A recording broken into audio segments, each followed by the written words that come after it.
ஓம் சாய்ராம், ஜெய் சாய்ராம். என் அன்பு குழந்தையே, நீ என்னுடைய குழந்தை. இன்று உன்னுடைய அனைத்து பிரச்சனைகளையுமே அது தீர்க்கப் போகின்றது. நீ கவலைப்படாமல் சந்தோஷமாயிரு.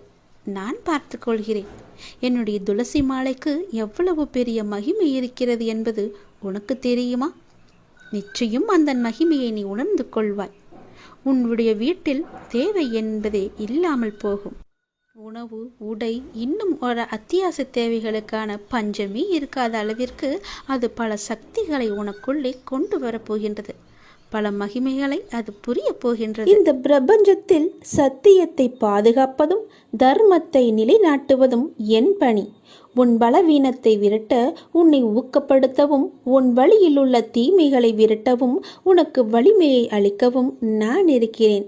உன் பிராமணத்தை நிறைவேற்றி அழியாமல் இருக்க உனக்கு நான் வழிகாட்ட நான் இருக்கிறேன். நம்பிக்கையோடு இரு. என் பக்தர்களின் வீட்டில், என்னுடைய உண்மையான பக்தர்களின் வீட்டில் உணவு, உடை என்று எதற்குமே குறைவே இருக்காது. இதை என் உறுதியாக எடுத்துக்கொள்ளுங்கள். என்னுடைய சத்திய வாக்காக எடுத்துக்கொள்ளுங்கள். உங்கள் ஆசைகள் தளர்ந்து போகும்போது தானாகவே உங்களுடைய மனம் கடவுளை நோக்கி திரும்பிவிடும். நானே உனது ஆதாரமாக இருக்கும்போது நீ யாரை தேடிக்கொண்டிருக்கிறாய்? உன் ஜீவனே நான் என்பதை உணர்ந்து கொள். என்னை சிக்கென பற்றிக்கொள். உனது கவலைகள் யாவுமே பறந்தோடிவிடும். உனக்கான தேடுதலுக்கான வழியை கிடைக்கப் பெறுவாய். இதுவா அதுவா, எது சரி என்று மயங்கும் போது எது பிறருக்கு நன்மை அளிக்குமோ அதன் வழி செல்லல் வேண்டும் என்பதை நீ உணர்ந்து கொள். கர்ம வினைகளின் விளைவாக வாழ்க்கையில் நடப்பது நடக்கட்டும். அதை நம்முடைய மனம் உறுதியாக எதிர்கொள்ளட்டும். ஆனால் சாயியின் பாதங்களில் மேல் நமக்கு இடைவிடாத அன்பும் பக்தியும் என்றென்றுமே நிலவட்டும். அவருடைய புனிதமான உருவம் நமது கண்களின் எதிரில் எப்போதுமே இருக்கட்டும். சாயியின் லீலை ஆழங்காண முடியாதது, கற்பனைக்கு எட்டாதது. அவர் தனது பக்தனுக்கு செய்யும் உபகாரத்திற்கும் அற்புதத்திற்கும் எல்லையே கிடையாதது. ஸ்ரீ சாயப்பாவின் நேரடியான தரிசனத்திற்கு கொடுத்து வைக்காத எளிய ஆத்மாக்களின் கண்களுக்கு விருந்தாகும் சிறந்த வழிபாடே ஸ்ரீ சாயி சச்சரித உபதேச பொன்மொழிகளாகும். சாய்பாபாவின் அறிவுரைகளும் இயற்கையானதும் எல்லையற்றதுமான தன்னுணர்வு கருத்துக்கள் அடங்கிய களஞ்சியமே ஸ்ரீ சாய் சச்சரிதம். இதை தினமும் படிப்பவர்களை இம்மை மறுமை சுழற்சியிலிருந்து விடுவித்து இரண்டிலும் பாபா பூரண சந்தோஷமாக்குவார். இது பாபாவினுடைய விருப்பம், என் விருப்பம். நீ எல்லாவற்றிலும் வாழ்ந்து சுகப்பட வேண்டும் என்பது என்னுடைய விருப்பம். அதற்கு உன்னை நீ தயார்படுத்தும் வேளையில் இப்போது நான் ஏற்பட்டிருக்கிறேன். என்னை நோக்கி முதலில் நீ ஓரடியை எடுத்து வை. என்னை நம்பி நீ ஓரடியை எடுத்து வைத்துப்பார். அடுத்து மற்றதை நான் பார்த்து கொள்கிறேன். நீ என்ன தவறிழைத்தாய் வருத்தப்பட? உன்னை ஏமாற்றியவர்களே நம்பிக்கையோடு செயல்படும் போது நீ இன்னும் அதீத நம்பிக்கையோடு செயல்பட வேண்டும் அல்லவா? அதை நீ உணர்ந்து கொள். என்னை நோக்கி முதல் அடியை எடுத்து வை. உன்னை நான் தவறான பாதைக்கு அழைத்துச் செல்ல மாட்டேன். படுகுழியிலும் வீழச் செய்ய மாட்டேன். கவலைப்படாமல் என்னை நோக்கி வா. ஓர் அடியை எடுத்து வை. மலையின் உச்சியில் உன்னை வைத்து அழகு பார்க்க. உன்னுடைய பிரச்சனைகளை தீர்க்க யாரும் இல்லை என்று கவலைப்பட்டு கொண்டிருந்தாய் அல்லவா? உன்னுடைய அனைத்து பிரச்சனைகளையுமே நான் தீர்க்கப் போகின்றேன். அதற்கான நேரத்தையும் நான் குறித்து விட்டேன். உன்னுடைய கவலைகளை நான் போக்கப் போகின்றேன். உன்னுடைய துன்பங்களை நான் நீக்கப் போகின்றேன். உனக்கு இன்பத்தை வர வைப்பதற்கான, சந்தோஷத்தை கொடுப்பதற்கான நேரத்தையும் நான் குறித்து விட்டேன். முழுவதும் கேள். நீ மகிழ்ச்சியில் துள்ளி குதிப்பாய். சந்தோஷ மலையில் நனையப் போகின்றாய். நீ கவலைப்படாமல் சந்தோஷமாயிரு. எல்லாவற்றையுமே நான் தீர்த்து வைக்கின்றேன். மாற்றங்கள் நிறைந்த இந்த உலகனில் பிறப்பிலும் இறப்பிலும் அன்பிலும் அருளிலும் மாறாத கடவுள் நான் தான் என்பது உனக்கு தெரியும் அல்லவா? ஆயுளெல்லாம் என்னுடைய திருவடியே சரணம் என்று கிடைக்கின்றாய் அல்லவா? உன்னை நான் எப்படி விட்டு விடுவேன்? வாழ்க்கையில் ஜெயித்திட முயற்சிகளும் உழைப்புகளும் மிக அவசியம் அல்லவா? நானும் உழைக்கின்றேன், நானும் முயற்சிக்கின்றேன். பிறகு ஏன் எனக்கு வெற்றி என்னும் கிரீடத்தை ஏன் என்னால் சூட முடியவில்லை என்றுதானே கேட்கின்றாய்? உன் உழைப்பும் முயற்சியும் உண்மைதான்.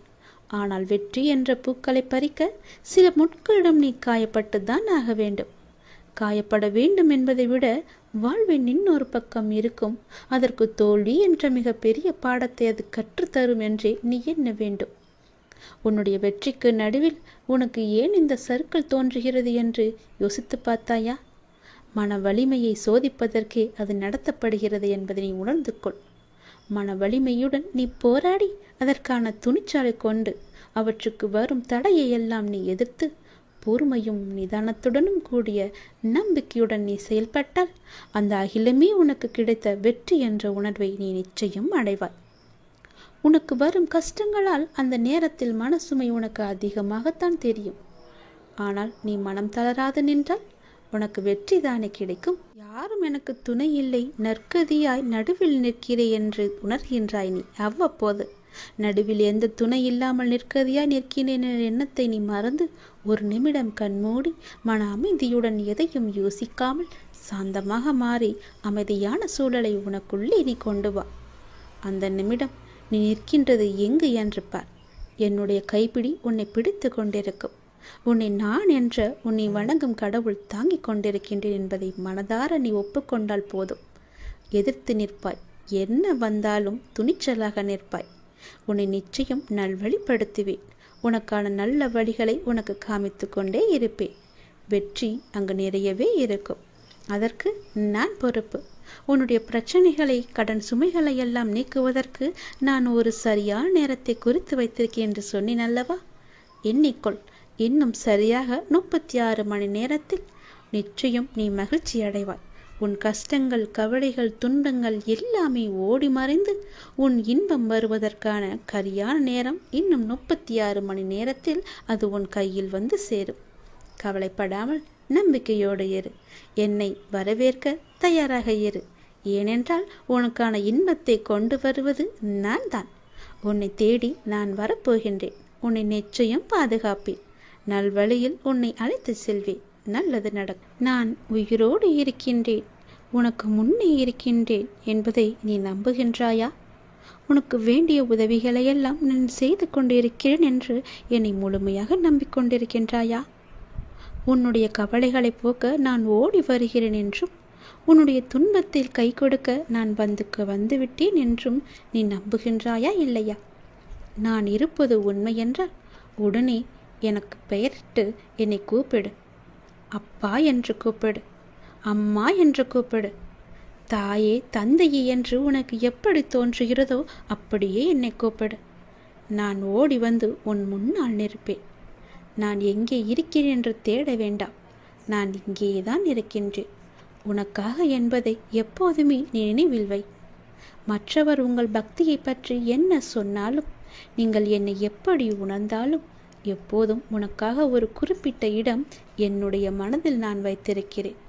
என்னுடைய மனதில் உனக்கென்று ஒரு இடம் உண்டு. உனக்காக எப்போதுமே நான் இங்கேதான் இருக்கின்றேன். நீங்கள் கீழே இறங்கும் போது உங்கள் கையை பிடித்து கொண்டு நான் மேலே அழைத்து வந்து விடுகிறேன். கீழே என்பது பெரிய ஆபத்தானது. அங்கே இருந்து உன்னை கை தூக்கி விடுவது நான் தான். வாழ்க்கையில் எதுவுமே இப்படியே நடந்து விடுமோ, இப்படியே போய்விடுமோ என்று ஒருபோதும் நினைத்து விடாதே. எதையும் மாற்றி கொடுக்க எனக்கு தெரியும். அந்த கடவுளுக்கு ஒரு நொடி போதும். கவலையாகவே இருக்காதே. எல்லாமே இறைவனுக்கு தெரியும் என்று நம்பி ஒவ்வொரு பொழுதையும் நீ தொடங்கிப்பார். உன் வாழ்க்கை மிகவும் நன்றாகவே இருக்கும். எத்தனை கஷ்டம் வந்தாலும் கவலைப்படக்கூடாது. முதலில் உன் கூட நான் இருக்கின்றேன் எப்போதும். நீ இதுவரை சில தினங்களை தடைகளாக நினைத்து வந்தாய், சில நேரங்களை தடைகளாக நினைத்து வந்தாய். அது எல்லாம் எதுவும் ஒன்றுமில்லை. ஆனால் இன்று முதல் அது போன்ற தினங்களில் உள்ள தடைகள் எல்லாமே நீங்கு போகின்றன. நீ நினைத்தது எல்லாமே நேர்மறையாக மாறப்போகின்றன. உன் மனதில் உள்ள எதிர்மறை எல்லாம் நீங்கி நேர்மறையை உனக்குள்ளே நான் கொண்டு வந்து விட்டேன். வரும் காலங்களில் அவைகள் எல்லாம் உன் தடைகளை நீக்கப் போகின்றன. வெற்றி தருவதை நீ காணப்போகின்றாய். உன் இல்லத்தில் எதிர்மறையாகவே பதிந்துவிட்ட அத்தனை கால கஷ்டங்களும் இனி ஒன்றன் பின் ஒன்றாக மாறப்போகிறது. உனக்குள் அது போன்ற சூழலிலும் நேர்மறை துளிர்விட்டு மேலே எழும். அதை உன்னை வழிநடத்தி உனக்கு நிச்சயம் வெற்றியையே தரும். உன்னுடைய வாழ்க்கையில் சில நேரம் சுமை அதிகரிக்கும் போது கடவுளின் கரங்கள் உன்னை சுமந்து கொண்டு இருக்கிறது என்பதை நீ மறந்து விடாதே. நீ தூங்கும்போது உனக்கே தெரியாமல் உன் அருகில் இருப்பது யார்? நான் தான். உன் கூடவே இருந்து உன்னை ஆசீர்வதித்து கொண்டிருக்கிறேன். எல்லா நேரமும் நல்லது நடக்கும் உனக்கு. உனக்கு எப்போதெல்லாம் என்னை அழைக்க வேண்டும் என்று நினைக்கின்றதோ அப்போதெல்லாம் என்னை அழைத்து விடு. உனக்காக நான் ஓடி வருகிறேன். அதற்காக நேரம் காலமெல்லாம் நீ பார்க்க வேண்டாம். இரவும் பகலும் எப்பொழுதெல்லாம் நேரம் கிடைக்கின்றதோ எவன் ஒருவன் என்னை பற்றி நினைத்து வருகின்றானோ அவன் இனிப்பும் சர்க்கரையும் போல, அலையும் கடலும் போல, கண்ணியும் மொழியும் போல என்னுடன் அவன் முழுமையாகவே இணைக்கின்றான். அப்படிப்பட்டவன் எதற்காகவும் எங்கேயும் பயப்பட வேண்டிய அவசியமே இல்லை. என்னை நீ மனதார அழைத்த பின் நீ அமைதியாக இருக்க வேண்டியது மட்டுமே உன்னுடைய வேலை. உன்னுடைய சோகம், உன்னுடைய கண்ணீர், உன் மனவலி, உன் மனவேதனை அனைத்தையும் நான் அறிவேன். நீ எதற்கும் கவலைப்படாதே. உனக்கான நிம்மதியை நான் நிச்சயம் உனக்கு தருகிறேன்.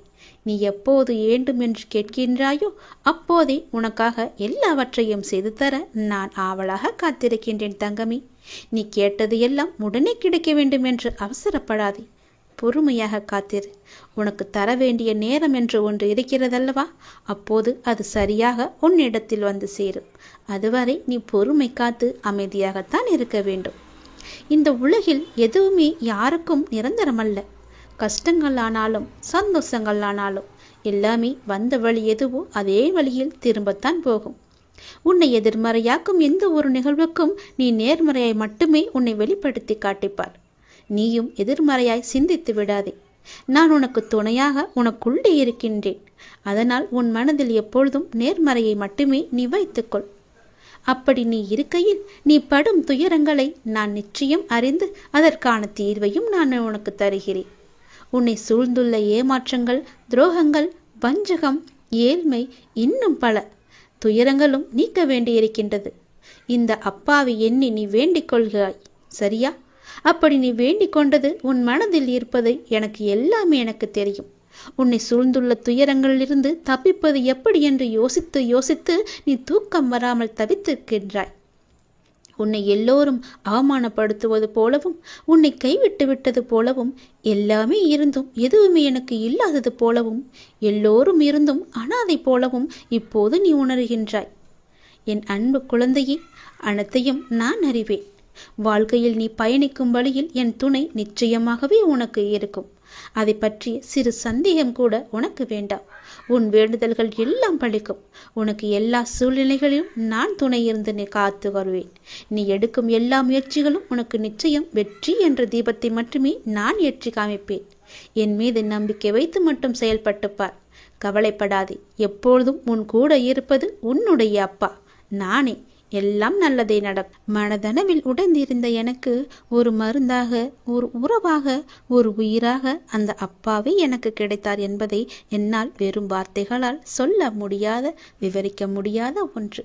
எத்தனை வேதனைகள் என் மனதில், எத்தனை சங்கடங்கள் என் மனதில், எத்தனை பிரச்சனைகள் என்னை சூழ்ந்திருக்கும் போது எனக்கு ஆதரவாக கை கொடுத்து தூக்கிவிட்டது என்னுடைய அப்பா.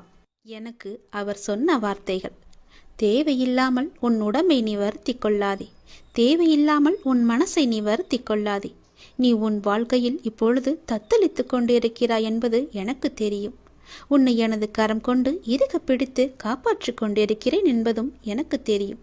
அது உனக்கும் புரியும் என்று நான் நினைக்கிறேன். இன்னும் சில நாட்களில் அனைத்துமே மாறப்போகின்றது. உன்னுடைய துன்பங்கள், துயரங்கள் எல்லாமே முடிவுக்கு வரப்போகிறது. உன்னுடைய மிகப்பெரிய பணப்பிரச்சனை தீரப்போகிறது. உன்னுடைய மிக கஷ்டமான கடன் பிரச்சனை கூட அது முடிய போகிறது. அதற்கான நேரத்தையும் காலத்தையும் நீ தொட்டு விட்டாய் தங்கமி. நிதானமாக யோசித்து மட்டும் நீ செயல்படு. எந்த விஷயத்திலும் நீ அவசரப்படாமல் பொறுமையாக இருக்க வேண்டும். உன்னை விட்டு யார் விலகினாலும் அதையே நினைத்து நீ கவலைப்பட்டு கொண்டிருக்காதே. எல்லாமே நன்மைக்கு என்று நீ எடுத்துக்கொள். யார் உன்னை வெறுத்தார்களோ, யார் உன்னை உதாசீனப்படுத்தினார்களோ, யார் உன் நம்பிக்கையை கெடுத்தார்களோ அவர்கள் முன் நீ மென்மேலும் வளர்ச்சியடைந்து உன் வாழ்க்கையை செம்மையாக மாற்றி காட்ட வேண்டும் அல்லவா? அப்படி இருக்கும்போது நீ எப்பொழுதும் இதே போல சோர்வாக இருந்தால் என்ன அர்த்தம்? அவர்களை மேலும் மேலும் உன்னை துன்புறுத்ததானே ஆசைப்படுவார்கள். அவர்களுக்கு முன்னால் நீ வாய்விட்டு சிரித்துப்பார். அவர்கள் உன்னை பார்த்து எப்படி இருக்கிறார்கள் என்று நீயே கண்கூடாக பார்க்கப் போகிறாய். அவர்கள் முன் நீ வளர்ச்சி அடைந்து உன் வாழ்வில் வெற்றி பெறப் போகிறாய் என்ற வைராக்கியத்தோடு நீ செயல்பட வேண்டும். கவலைப்படாமல் இரு, நான் இருக்கின்றேன். உனக்கு மிகவுமே கொடியது என்ன என்றால் கோபம்தான். அந்த கோபம் உனக்கு வேண்டவே வேண்டாம். உன்னை என் உயிராய் நான் காத்து கொண்டிருக்கின்றேன். சோதனை காலம் என்பது எல்லோருக்கும் வரத்தான் செய்யும். சோதனை காலம் வரும்போது நீ பயப்படாமல் இருக்க வேண்டும், கலங்காமல் இருக்க வேண்டும். தந்தை தன் பிள்ளைகளை கண்டித்து நடத்துவதைப் போல இறைவனான நானும் நான் நேசிக்கின்றவர்களை கடிந்து நடத்துகிறேன். இதை புரிந்து கொண்டு நீ நடக்கும்போது நான் உன்னை என் பொறுப்பில் எடுத்துக்கொள்வேன். கவலைப்படாதே. அப்பா என்னை திட்டுவிட்டாரே, மிகவும் வருத்தப்பட வைக்கிறாரே என்று நீ சோர்ந்து போகாதே. நான் உன்னை கைவிட்டு விடவே மாட்டேன். நான் உன்னோடு எப்போதுமே இருப்பேன். பயப்படாமல் மட்டும் இரு, கலங்காமல் மட்டும் இரு. நீ பலம் கொண்டு திடமான மனதோடு நீ எழுந்து வர வேண்டும். உன்னை ஒருபோதும் நான் கைவிட்டு விட மாட்டேன் என்ற நம்பிக்கை உனக்குள் அச்சாணியாக பதிந்திருக்க வேண்டும். உன்னை விட்டு விலகவே நான் மாட்டேன் என்பதை நீ நம்ப வேண்டும். அப்பா என்னை கைவிட்டு விட மாட்டார் என்ற நம்பிக்கை உனக்குள்ளே இருக்க வேண்டும். அப்போது அந்த கலக்கமானது, உன்னுடைய பயமானது உன்னை விட்டு தூர ஓடிவிடும். எது வந்தாலும் நீ கலங்காதே. சோதனையை தருகின்ற நான் அதை தாங்கும் சக்தியையும் நான் உனக்கு தருவேன். அதுக்கு தப்பிக்கும் வழிகள் பலவற்றையும் நானே உருவாக்கி தருகிறேன். பிறகு ஏன் வருத்தம்? உனக்கு பின்னால் இருப்பது யார் என்று தெரியாதா? தெரிந்தும் இப்படி அமைதியாக இருப்பதற்கு எதற்காக? உனக்கு பின்னால் இருப்பது நான் தான். உன்னை என்றும் கைவிட்டு விட மாட்டேன். உன்னை கீழே விழும்படி நான் அமைத்து தர மாட்டேன். நீ விழும்போது உன்னை தாங்கி பிடிக்கவே உன் பின்னால் நான் இருக்கின்றேன். எதற்கும் நீ பயப்படாத இரு. எப்போதும் எல்லாவற்றுக்காகவும் சந்தோஷமாகவே இருக்க பழகிக்கொள். உன்னை எப்பொழுதும் நீ சந்தோஷமாகவே வைத்துக்கொள். நான் உன்னோடு இருப்பதால் நீ அனைத்திலுமே ஜெயிக்கப் போகின்றாய். நான் உனக்கு ஜெயம் தருவேன். கஷ்டம் வந்தால் துவண்டு போகாதே. அது உன் பூர்வ ஜென்ம கர்மா. இன்பத்தை எவ்வாறு சந்தோஷமாக ஏற்கின்றாயோ அதுபோல கஷ்டத்தையும் மகிழ்ச்சியுடன் ஏற்று என் மீது போட்டுவிடு. நான் பார்த்து கொள்கிறேன். உனக்கு துணையாக உன்னுடைய அப்பா நான் எப்போதுமே இருப்பேன். உன் வீட்டிற்கு வந்துவிட்டேன். என்னுடைய வரவால் உன் வேதனைகள் காணாமல் போகப் போகின்றது. உன் பேரும் புகழும் உயரப்போகின்றது. உன் உள்ளம் குளிரும் நல்ல செய்தியோடு நான் வந்திருக்கிறேன். கலங்காமல் கேள். ஏன் சோகம் உனக்கு? எதிர்காலத்தை நினைத்து நீ பயப்படுகின்றாயா? பொருளாதாரம் முன்னேறவில்லை என்று கவலைப்படுகின்றாயா? உனக்கு தேவையான விஷயங்கள் அதற்கான காலகட்டத்தில் உன்னை வந்து சேரும். அதை பற்றி நீ கவலைப்பட தேவையில்லை. உன் பொருளாதாரம் நன்றாகவே இருக்கும். கவலை வேண்டாம். நான் உனக்கு துணை இருக்கும்போது உன்னால் முடிந்த சிறு சிறு உதவிகளை மற்றவர்களுக்கு நீ செய்து வா. அடுத்தடுத்து உன்னுடைய பொருளாதாரம் நிச்சயம் மேன்மையில் முடியும். உன் வாழ்க்கை இப்போது என் கையில் இருக்கின்றது. அதை நீ நம்ப வேண்டும். உன்னை நிச்சயம் நான் உயர்த்தி காமிக்கின்றேன். உன்னோடு நான் இருப்பதை எப்படி நீ அணு அணுவாக உணர்ந்து கொண்டாயோ அது போலவே உன்னை அணு அணுவாக உயர்த்தி மிக பெரிய உயரத்தில் நான் வைக்கப் போவதை நீ காணப் போகின்றாய். உன் புகழ் உயரும். உன் உள்ளம் குளிரும். அந்த நல்ல நாளை இந்த ஆண்டில் நீ நிச்சயம் காண்பாய்.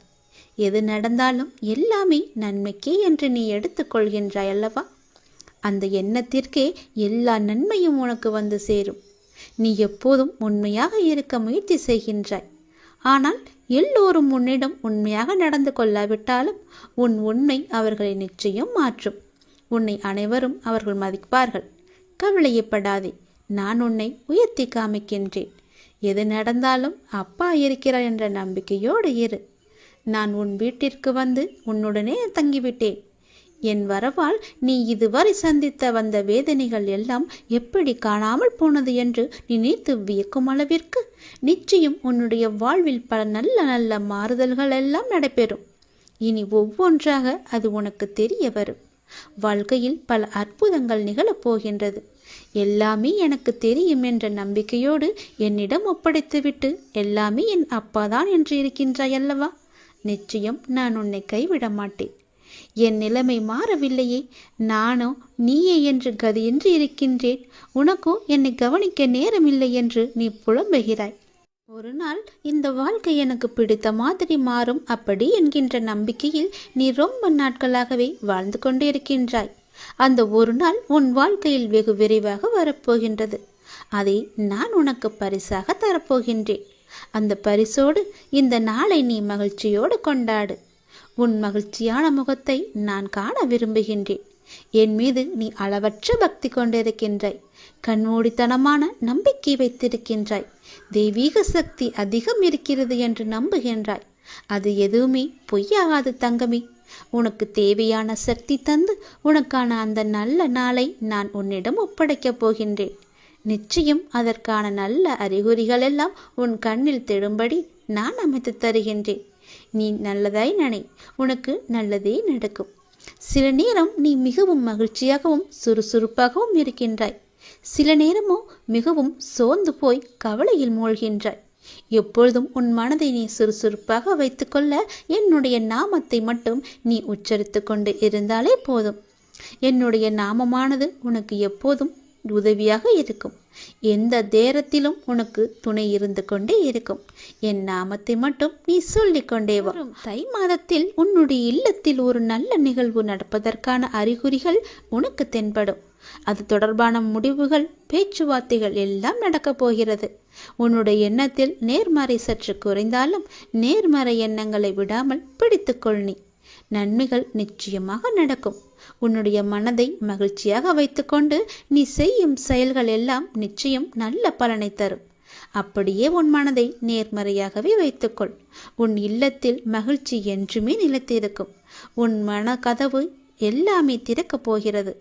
தடைப்பட்ட கதவுகள் எல்லாம் திறந்து உன் வாழ்க்கைக்கான நல்ல நல்ல மாறுதல்கள் எல்லாம் நடைபெறும். நான் சொன்ன நல்ல செய்தி, நல்லது எல்லாம் அந்த நல்ல நாளை எதிர்பார்த்து நீ காத்திருக்கும் நாட்களெல்லாம் இந்த ஆண்டில் நிச்சயமாகவே நீ காணப்போகின்றாய். ஏனென்றால் இது சிவனின் வாக்கு. என் வாக்குக்கு மீறிய எதுவும் கிடையாது. நிச்சயம் இந்த சிவனின் வாக்கு உனக்கு பலிக்கப் போகிறது. நான் உன் கர்ம வினையை குறைத்து விட்டேன். உன் கர்ம வினையும் குறைந்து விட்டது. நாளையே எல்லாம் மாறப்போகிறது. நீ மனம் கலங்காமல் கேள், சந்தோஷமாகவே கேள். உன் உழைப்பையும் அன்பையும் பிறர் தவறாக பயன்படுத்தும் போதோ அல்லது பலனை பிறர் அனுபவிக்கும் போதோ நீ வருத்தப்படாதே. அவர்கள் உன் கர்மாக்களையும் பாவங்களையும் அனுபவித்து உன் கர்ம வினைகளை விரைந்து முடிக்கவே அப்படி செய்து கொண்டிருக்கின்றார்கள். நான் தான் அவர்களை அனுப்பி வைத்திருக்கின்றேன். அந்த சமயத்தில் உனக்கு வருத்தம் அளித்தாலும் உன் கர்ம வினைகள் குறைகிறது என்று நீ நிம்மதி கொள். எந்த சூழ்நிலையிலும் இழந்து போனதையும் தொலைத்து விட்டதையும் எண்ணி நீ மனதில் கவலை கொள்ளாதே. நடப்பவை யாவும் நன்மைக்கு என்று நம்பிக்கையுடன் உன் லட்சியத்தை நோக்கி நீ முன்னேறிச்சல். எல்லாம் நன்மைக்கே என்று சொல்கிறீர்களே, ஆனால் என் வழிகள் அப்படியேதானே இருக்கின்றது. எந்த நன்மையும் எனக்கு நடக்கவில்லை என்கிறாயா? நீ கொஞ்ச நாள் பொறு. உன்னுடைய வேண்டுதல் நிச்சயம் பலிக்கப் போகிறது. நீ அனுபவிக்கும் துயரங்களையே பெரிதாக நினைத்து போராடி கொண்டிருக்கின்றாய். அது உன்னை தாக்காமல் இருக்கவே நான் இங்கு போராடி கொண்டிருக்கின்றேன். அது உனக்கு தெரிய வாய்ப்பே கிடையாது. அதனால்தான் நான் அடிக்கடி கூறுகின்றேன், முடிந்தவரை எல்லோருக்கும் நல்லதே செய்யென்று, எதற்காகவும் அஞ்சாதே என்று. ஏனென்றால் உன்னோடும் உன் குடும்பத்தோடும் நான் இருக்கின்றேனே. இன்பமும் துன்பமும் நிலையற்றவைதான். அது எல்லோருக்கும் மாறி மாறி வந்து கொண்டுதான் இருக்கும். இன்று இருப்பது நாளை மாறிவிடும். எனவே நீ மனம் கலங்காமல் இரு. இன்றைய துன்பத்தை நினைத்து நாளைய இன்பத்தை நீ தொலைத்து விடாமல் இருக்க வேண்டும். அதற்காகத்தான் சொல்கிறேன். உனது நலனை விரும்புகின்ற நான் உனக்கு நன்மையை மட்டும்தான் செய்வேன் என்பதில் நீ உறுதியான நம்பிக்கையோடு இரு. கவலையே படாதே. நான் இருக்கின்றேன். என்றும் எங்கெங்கும் எப்போதும் என்றென்றுமே உன்னோடு. உனக்கு நல்லது மட்டுமே நடக்கும். நீ என் பரிபூர்ண அருள் முழுவதையும் பெற்றுவிட்டாய். என் ஆசீர்வாதத்தையும் அன்பையும் நீ பெற்றுவிட்டாய். உன்னுடைய பக்தியால் நான் உனக்கு அடிமையாகிவிட்டேன் என் தங்கமே. என்னிடத்தில் நீ பக்தி செய்ததால் நீ வருவாய். நிச்சயம் தொண்டு செய்வாய். அதன் மூலம் நான் உன்னிடத்திலேயே நான் ஐக்கியமாகி விடுவேன். உன்னுடைய வருகைக்காக நான் காத்து கொண்டிருக்கிறேன். நீ என்னிடம் வந்து மற்றவர்களுக்கு நீ தொண்டு செய். எனக்கு தொண்டு செய்ய வேண்டாம். மற்றவர்களுக்கு நீ தொண்டு செய்தால் நான் உன்னிடத்தில் வந்து உனக்கே நான் அடிமையாகி விடுகிறேன். உன்னிடத்திலே நான் இருந்து உனக்கு வேண்டிய உதவிகளையெல்லாம் நான் செய்கின்றேன். நீயோ மற்றவர்களுக்கு உதவி செய். உனக்கு தேவையானது எதுவோ அதை நானே தருகின்றேன். நீ அள்ளி அள்ளி கொடு, நானும் உனக்கு அள்ளி அள்ளி தருகின்றேன். நான் கொடுப்பதை வைத்து நீ மற்றவர்களுக்கு கொடு. உன் வாழ்க்கையில் பல நல்ல நல்ல மாற்றங்கள், நல்ல நல்ல நிகழ்வுகள், நீ கேட்ட சந்தோஷங்கள், மன மகிழ்ச்சிகள் எல்லாமே உனக்கு கிடைக்கும். நீ கேட்ட பண பிரச்சனை எல்லாமே தீர்ந்துவிடும். நான் உனக்கு அள்ளி அள்ளி தரும்போது நீ உன் இரு கைகளையும் தூக்கி அதை வாங்கிக்கொள். நான் தருவது உனக்காக மட்டுமே. உன்னுடைய உண்மையான பக்தியால் நீ என்னை வென்று விட்டாய். நீ என்னை அடிமையாக்கி விட்டாய். நான் உனக்கு எப்பொழுதும் தொண்டு செய்யவே நான் காத்திருக்கின்றேன். அதுபோல நீயும் தொண்டு செய்து மற்றவர்களின் வாழ்த்துக்களை நீ பெற்றுக்கொள். அதன் மூலம் உன் வாழ்க்கை மிக சிறப்பாகவே மாறும். நான் உன் நல்ல எண்ணத்தில் தான் நான் வைத்திருக்கின்றேன். அதுபோலவே நீயும் செய். உன்னையும் எல்லோரும் போற்றுவார்கள். நன்றாக இருப்பாய். நீ என்னுடைய இந்த பாதத்தை தொட்டுப்பார். நான் உன் முன்னே உன்னை தேடி நான் வந்து கொண்டே இருப்பது உனக்கு தெரியும். கவலைப்படாமல் நம்பிக்கையோடு நான் வணங்கும் கடவுள் என்னிடம் இருக்கிறார் என்று என்னுடைய இந்த பாதத்தை நீ தொட்டுப்பார். உன்னை தேடி நான் வருவது உனக்கு தெரியும். என்னை வரவேற்க நீ தயாராக இரு. உன்னை பாதுகாக்க நான் வந்து கொண்டிருக்கின்றேன். ஒரே நாளில் யாரும் மௌனத்தை தேர்ந்தெடுப்பதில்லை. அது பல நூறு வார்த்தைகளை பேசி பலனற்று போனதால் தான் அது வருகின்றது. உன்னுடைய மனதில் இப்போது உள்ள அந்த மன வருத்தத்தை உனக்கு தந்தவர்கள் அதை பற்றி கண்டு கொள்ளாதவாறு இப்போது இருக்கின்றார்கள். அதை அவர்களுக்கு நான் புரிய வைத்துக் கொள்கின்றேன். வீணாக வருந்தாதே. தேவையில்லாமல் நேரத்தை நீ வீணடிக்காதே. நீ இழந்ததை விட, நீ இதுவரை எதையெல்லாம் இழந்தாயோ அதை விட 2 மடங்காக நான் உனக்கு தருவேன். நிச்சயம் நடக்கும். பொறுமையாக ஏறு. நீ வேண்டியது உன்னை கண்டிப்பாகவே வந்து சேரும். இனி வரும் நாட்களில் உனக்கு துணையாக நான் வந்து கொண்டே இருப்பேன். முடிவுகளை எல்லாம் நிதானமாக எடுக்க பழகு. உதவிகளை யோசிக்காமல் நீ செய்து கொண்டே இரு. மற்றவர்களை நான் பார்த்து கொள்கிறேன். எல்லோரையும் புறம் தள்ளிவிட்டு உனக்கு மனதில் என்ன தோன்றுகிறதோ அதை மட்டுமே, நல்லதை மட்டுமே செய். பணிவோடு நீ இரு. பண்பு உன்னை உயர்த்தி பார்க்கும். அன்போடு நீ இருந்து பார். அகிலமே உன்னை உயர்த்தி பார்க்கும். பக்தியோடு நீ இருந்து பார். பரமணி உன்னை உயர்த்தி நிச்சயம் காமிப்பார். அன்பில் பண்பை சேர்த்து பக்தியோடு இறைவனிடம் கையேந்தினால் வாழ்வே நமக்கு சொர்க்கம்தான். வாழ்வின் வரம் தரும் வள்ளல் அல்லவா கடவுள். என்னை யாழும் இறைவன் அல்லவா நமக்கு சொந்தம். அதனால் எல்லாவற்றிலுமே அன்பாக பழகு. விதி என்று எதையும் நீ விட்டு விடாதே.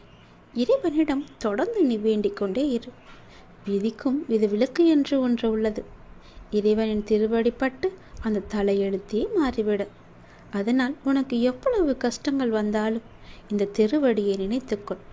இந்த திருவடியை நீ தொட்டுவிட்டால் உன் தலையெழுத்தே மாறிவிடும்.